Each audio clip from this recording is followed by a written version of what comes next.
नमस्कार, सबकी नहर में आप सभी का स्वागत है। मैं हूं श्याम शंकर पांडे। आप देख रहे हैं सबकी नहर समाचार। आइए ले चलते हैं आपको समाचार की ओर। बच्चों को उच्च शिक्षा और अच्छा संस्कार देना ही हमारे जीवन का मुख्य उद्देश्य है। बेहतर शिक्षा सभी के लिए जीवन में आगे बढ़ने और सफलता प्राप्त करने के लिए बहुत आवश्यक है। उक्त बातें सबकी नजर से बातचीत के दौरान सुजानगंज में स्थित प्रणवम स्कूल ऑफ चिल्ड्रन आर्ट्स के प्रबंधक डॉक्टर प्रमोद के सिंह ने कहा। उन्होंने कहा कि शिक्षा हमें आत्मविश्वास विकसित करने के साथ ही हमारे व्यक्तित्व निर्माण में भी सहायता करती है। डॉक्टर प्रमोद के सिंह ने कहा कि आज के युग में शिक्षा का महत्व काफी बढ़ गया है। शिक्षा के उपयोग तो अनेक है, परंतु उसे नई दिशा देने की आवश्यकता होती है। प्रबंधक डॉक्टर प्रमोद के सिंह ने कहा कि सुजानगंज कस्बे के पास विद्यालय स्थापित करने का हमारा यही मकसद है कि गांव क्षेत्र के बच्चों को शहर जैसी शिक्षा कम फीस में दे सकूं। ज्ञात हो कि डॉक्टर प्रमोद के सिंह की सामाजिकता और संस्कार का ही नतीजा है कि उनके प्रणवम स्कूल में विभिन्न राजनीतिक दलों के लोग, फिल्मी जगत के लोग और देश के मिसाइल मैन व राष्ट्रपति एपीजे अब्दुल कलाम भी आ चुके हैं। एक सवाल के जवाब में प्रबंधक डॉक्टर प्रमोद के सिंह ने कहा कि हम अपने जीवन में शिक्षा के हर साधन का उपयोग करके कुछ भी अच्छा प्राप्त कर सकते हैं। शिक्षा का उच्च स्तर लोगों की सामाजिक और पारिवारिक सम्मान तथा एक अलग पहचान बनाने में मदद करता है। डॉक्टर प्रमोद के सिंह ने कहा कि हमें क्षेत्र के लोगों का अच्छा सहयोग व आशीर्वाद मिल रहा है। पेश है सर्वेश तिवारी के साथ एसएस पांडे की खास रिपोर्ट। नमस्कार, इस समय आज हमारी सबकी नजर की टीम उस शिक्षा जगत के ग्राउंड में खड़ी है जिसका नाम क्षेत्र के सभी लोग जानते हैं, जो दिल्ली से लेकर के और उत्तर प्रदेश जनपद जौनपुर के सुजानगंज तक का सफर तय करता है। जी हां, प्रणवम विद्यालय जो सुजानगंज में स्थापित है और हमारे बीच में मौजूद है डॉक्टर प्रमोद सिंह, जो इस विद्यालय के प्रबंधक हैं। आइए आपसे बात करते हैं विद्यालय के बारे में। विद्यालय की नींव कैसे पड़ी, शिक्षा जगत में आपने कैसे कदम रखा और क्षेत्र के लोगों को कैसी शिक्षा दे रहे हैं। आइए बात करते हैं डॉक्टर प्रमोद सिंह से। शिक्षा जगत की अगर हम बात करते हैं और वो भी आपके प्रणवम विद्यालय की अगर हम बात करते हैं, जो कि आपके विद्यालय का जो तार है कहा जाए, वो यहां से लेकर के राष्ट्रपति भवन तक का जुड़ा हुआ था। थोड़ा मेरा प्रणाम। मैं जीवन में एजुकेशन लेने के बाद बचपन से ये भाव था कि मैं गांव में रूरल एरिया में आकर के एजुकेशन को, प्राइमरी एजुकेशन को हम प्रमोट करेंगे और हॉस्पिटल वगैरह चलाएंगे, गरीबों को मेडिकल व्यवस्थाएं करेंगे। उस उद्देश्य के साथ मैंने जो कुछ पढ़ाई किया, उसके तहत हम महात्मा गांधी और मदर टेरेसा और डॉक्टर कलाम के मेरे वो प्रेरणा के स्रोत हैं। लेकिन अफसोस उसमें से मेरे संग जब मैं कुछ पढ़ लिख कर लायक हुआ तो महात्मा गांधी भी नहीं रहे और मदर टेरेसा भी नहीं रहे। सिर्फ एक व्यक्ति डॉक्टर कलाम साहब थे। उनके करीब पहुंचने की कोशिश कर रहे थे, उनके करीब ही हम लोगों ने हमने पहुंचा और उनके प्रेरणा के स्रोत मैंने यहाँ पर एक महाराजगंज में सर्वप्रथम 2001 में मैंने चिल्ड्रन स्कूल ऑफ आर्ट की विद्यालय का स्थापना किया। उसके बाद 2003 में मैंने सुजानगंज में एक किराए के मकान में प्रणवम स्कूल नाम विद्यालय की स्थापना किया। आज जमीन खरीद करके अपना यहाँ पे विद्यालय चला रहा हूँ, जो रूरल एरिया है सुजानगंज का, और प्राइमरी एजुकेशन को हम प्रमोट कर रहे हैं। सिर्फ साहब, बात ये हो रही है कि आज जो प्रणव स्कूल है आपका, उस प्रणव स्कूल में देश के राष्ट्रपति कलाम साहब का भी आगमन हुआ। कैसे हुआ और जादुई की छड़ी कैसे आपकी चल गई?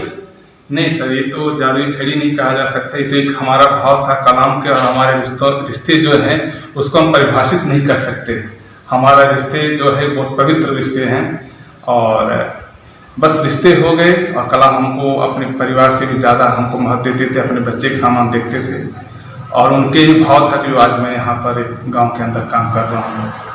डॉक्टर साहब, ये सुजानगंज का ही सौभाग्य नहीं, पूरे प्रदेश का सौभाग्य है कि आपके विद्यालय, आपके माध्यम से देश के राष्ट्रपति इस विद्यालय में सुजानगंज क्षेत्र में पहुंचे।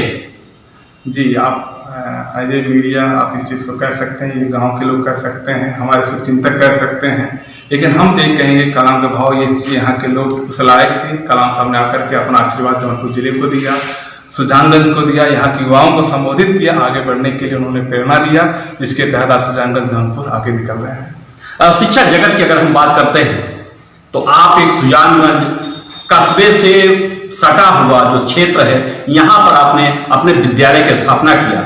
क्या सोच समझ करके आपने स्थापना किया, और शिक्षा की अगर बात करते हैं तो किस तरीके से शिक्षा आते हैं? सर ये तो नैसर्गिक गुण है। जब से हम बड़े हो रहे हैं तब से बचपन से भाव था कि हम रूरल एरिया में गांव के अंदर जाकर प्राइमरी एजुकेशन को प्रमोट करेंगे, क्योंकि हम यहीं महाराजगंज में रहकर पढ़ाई एजुकेशन लिया। उस समय यहाँ कोई इंग्लिश मीडियम कोई एक अच्छा विद्यालय आज से 30 साल पहले नहीं था। उस समय से भाव था, क्योंकि मेरे माता पिता भी परेशान होते थे हम अपने बच्चे को कहाँ पढ़ें, कहाँ एजुकेशन देंगे। तो एजुकेशन बहुत कमी उत्तर प्रदेश के अंदर था, मेडिकल की कमी था। तो उसके तहत मेरा भाव था, मैंने अपना विद्यालय खोला, और आज हमारे सुजानगंज ब्लॉक के अंदर कम से कम 2-4 हज़ार बच्चे हमारे यहाँ से पास आउट होकर के निकले हैं प्राइमरी एजुकेशन के तहत। आज बच्चे अच्छा संस्कार लेकर के प्रोग्राम स्कूल के तहत आगे बढ़ रहे हैं। बात हो रही है कि आज दर्शक ये जानना चाहते हैं कि जिस विद्यालय में जिस प्रबंधक के सामने मैं खड़ा हूं, कई स्टेट में अपने एजुकेशन आपने किया, एजुकेशन लेने के बाद आप चूंकि केरला के निवासी हैं और आपने सुजानगंज ही क्यों चुना? सर ये तो आपका कहना सच है कि मैं केरला के रहने वाला हूं, और उत्तर प्रदेश में जौनपुर जिले के महाराजगंज ब्लॉक के CSC में हमारे मदर फादर मेडिकल डिपार्टमेंट में पोस्टेड थे, और मेरा जन्म यहीं हुआ। लेकिन एजुकेशन 6-7 प्रदेशों में हुआ घूम घूम करके, और उसका कारण जो भी रहा हो, लेकिन मेरा पढ़ाई लिखाई की शुरुआत से जौनपुर जिले के महाराजगंज ब्लॉक से हुआ। लेकिन उस समय एजुकेशन यहाँ बहुत पीछे था, और कोई अच्छा एक विद्यालय नहीं हुआ करते थे। हम लोगों ने शाम पर क्या एक लकड़ी होता था, उसमें काली स्याही लगा करके और चाक खुद बनाते थे, बना करके नरकट से या स्याही ले करके उसको लिखा करते थे। जेबिन में बैठा करते थे, पेड़ों के नीचे बैठ करके हमने क्लास 1-2 का एजुकेशन लिया बचपन में, और जिसको देख करके मेरे माता पिता वेल एजुकेटेड थे और मेडिकल लाइन में थे, पोस्टेड थे, तो उनको बड़ा कष्ट होता था। हम शाम को जब घर वापस आते थे, पूरे शरीर में कपड़े पर पूरे स्याही और चौक पूरा बन करके आते थे, तो माता पिता बैठ कर रोते थे, मैं बच्चों को कहाँ भेजूँ। इसके तहत हमको केरला भेजा गया, तमिलनाडु भेजा गया, और महाराष्ट्र और बिहार, उत्तर प्रदेश, दिल्ली, ऐसे में घूम करके हमने पढ़ाई लिखाई किया। मैंने ग्रेजुएशन किया।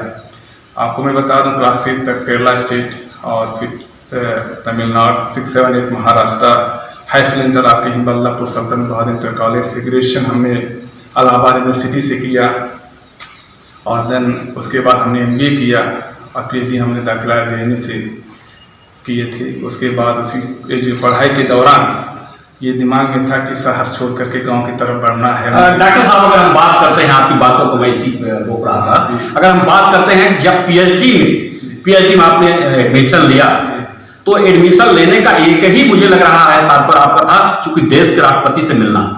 हाँ, ये आपका कहना सत्य है कि अगर हमें दिल्ली का सफर किया, गांव से सुजानगंज से महाराजगंज से दिल्ली गया पढ़ाई के लिए, जॉब की तलाश में, लेकिन दिलो दिमाग में एक ही उद्देश्य था कि मुझे कलाम साहब के करीब में कैसे पहुंचूं, उनका दर्शन कैसे हो, क्योंकि मैंने उनको जीवन में बड़ा महत्व दिया।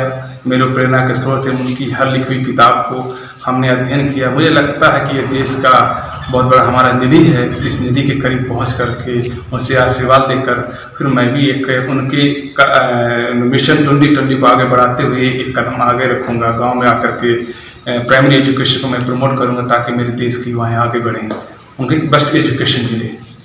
डॉक्टर साहब, आज सबकी नजर के दर्शक ये जानना चाह रहे हैं कि इतने बड़े फैन, PhD करते हुए इतने बड़े फैन आप देश के राष्ट्रपति कलाम के आप बन गए, और कैसे उनके नजदीक में पहुंच गए, और कैसे आप सुजानगंज में उनको इस विद्यालय तक लाए, थोड़ा सा संक्षिप्त में बताएं। सर, रिश्तों की कोई परिभाषा नहीं होता है, हम किसके कैसे नजदीक पहुंचते हैं ये भाव मेरा नहीं, एक दो विचारों का मिलन होता है, दो आत्माओं का मिलन होता है। और कलाम साहब बहुत एक अच्छे और नेक इंसान हैं, राजनीतिज्ञ नहीं थे वो, ये देश के निधि थे हमारे, और आज हमारे बीच वो नहीं हैं। आज उनकी नाम जब आता है तो आंखों में आंसू भर आता है, क्योंकि रिश्तों की बात आपने किया है, इसलिए रिश्तों को मैं परिभाषित नहीं कर सकते।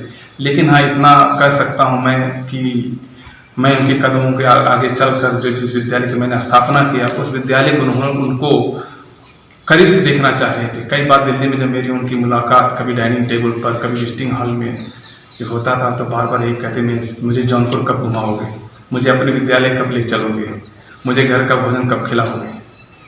और उदासी देखते थे इस भाव को देखते हुए, क्योंकि मैं उस काबिल नहीं था कि मैं उनको नहीं बुलाना चाहता हूँ, बुलाना चाहते थे पर मैं उस काबिल नहीं था, क्योंकि प्राइमरी एक छोटा सा विद्यालय किराए के मकान चला रहे थे, उसके बाद आकर के यहाँ पर प्राइमरी कक्षा 5 तक की मान्यता था। इतने बड़े इंसान को, महान पुरुष को हम कैसे बुलाते हैं, बुलाते तो उसके प्रोटोकॉल को मेंटेन कर पाएंगे या कर नहीं कर पाएंगे, इससे डर लगता था, भय से हम घिर चुके थे। लेकिन फिर भी जब कलाम साहब इस चीज़ को जब याद दिलाया कि मुझे आना ही आना है जौनपुर, तो फिर मैंने उसके लिए व्यवस्था किया, यहाँ के लोगों से बात किए और जिसके तहत कलाम साहब यहाँ पर 14 मार्च 2012 में आए। जहां पर कोई परिंदा पर नहीं मार सकता है, वहां पर पीएचडी कर रहे छात्र जो इस समय हमारे सामने मौजूद हैं, डॉक्टर प्रमोद सिंह राष्ट्रपति भवन पहुंच गए और राष्ट्रपति जी से मुलाकात किए। खास बात तो यह है कि राष्ट्रपति जी के साथ बैठ करके लंच भी किया करते थे और राष्ट्रपति भवन में आने जाने की एंट्री भी इनकी खुल गई, जो कि जांच मात्र की होती थी और राष्ट्रपति जी के पास पहुंच जाया करते थे। राष्ट्रपति जी गले लगा लेते थे। एक बेटे की तरह अगर कहा जाए तो डॉक्टर प्रमोद सिंह को राष्ट्रपति अपने विद्यालय के जो बच्चे हैं, बच्चे के पेरेंट्स हैं या और भी विद्यालय से हमारे पेरेंट्स जुड़े हुए, मैं सबको यही कहना चाहता हूं, अगर देश को आगे बढ़ाना है, देश की आर्थिक स्थिति को मजबूत करना है, विश्व गुरु बनाना है, तो निश्चित रूप से अपने बच्चों को बेस्ट से बेस्ट एजुकेशन दे करके उसको आगे बढ़ाइए। अगर प्राइमरी एजुकेशन अगर अच्छा नहीं रहा तो बच्चा कभी आगे जाकर के मजबूत नहीं हो सकते हैं। इसलिए कम से कम क्लास 1 से 8 तक बच्चों को बेहतर शिक्षा दें और माता पिता उनके साथ कम से कम 2 से 3 घंटा जरूर बैठें, उनके दिनचर्या के विषय में बातचीत करें, बच्चों को स्कूल में टीचर ने क्या पढ़ाया, क्या लिखाया, उसको देखिए, उसको बच्चों को घर में मोटिवेट करें, तो निश्चित रूप से उसका बच्चा देश का एक हिस्सा बनकर आगे बढ़ेगा और देश को मजबूती दिलाएगा। देश को विश्व गुरु बनाना है, बच्चे को अच्छी जो है शिक्षा देना है, तो अभिभावकों के लिए प्रौढ़म स्कूल के संस्थापक प्रबंधक डॉक्टर प्रमोद सिंह ने कहा कि सभी को अपने बच्चों को अच्छी से अच्छी शिक्षा देनी चाहिए। अब देखना यह है कि प्रौढ़म स्कूल के निकले हुए बच्चे किस स्थान पर, किस जगह पर अपना भविष्य उज्जवल करते हैं, यह तो आने वाला वक्त ही बताएगा। अपने सहयोगी सर्वेश तिवारी के साथ मैं एस एस पांडे, सुजानगंज, जौनपुर।